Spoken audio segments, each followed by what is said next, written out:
জানো বন্ধু, এমন কিছু মানুষ থাকে যারা আমাদের প্রয়োজনে বা আমাদের দরকারে আমাদের কাছে থাকে না, আমাদের পাশে থাকে না।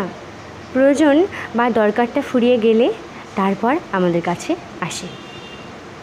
একটা ছোট্ট উদাহরণ দিলে তোমরা খুব ক্লিয়ারলি বুঝতে পারবে ব্যাপারটা।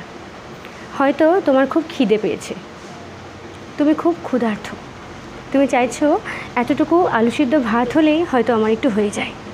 ঠিক সেই মুহূর্তে তোমাকে তারা খেতে দেয় না, কিন্তু তুমি যখন আলু সিদ্ধ ভাতটা খেয়ে তৃপ্ততা অনুভব করলে, তোমার পেটটা অলরেডি ভরে গেল, তখন তারা তোমার কাছে মটন বিরিয়ানি নিয়ে হাজির, এনাও খাও।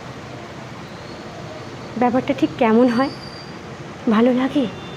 খিদের সময় দুটো ডাল ভাত হলেও তো শান্তি হয়, কিন্তু খিদেটা মিটে গেলে তারপর বিরিয়ানি, মটন কষা এগুলো কি পছন্দ হয়?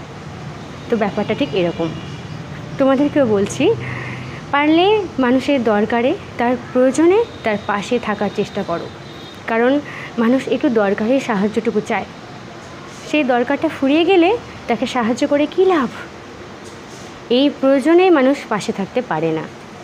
অন্য সময় সবাই থাকতে পারে, সবাই চায়, বাট দরকারের সময়টা খুব ইম্পর্ট্যান্ট। চেষ্টা করো দরকারে মানুষের পাশে থাকতে, অন্য সময় নয়।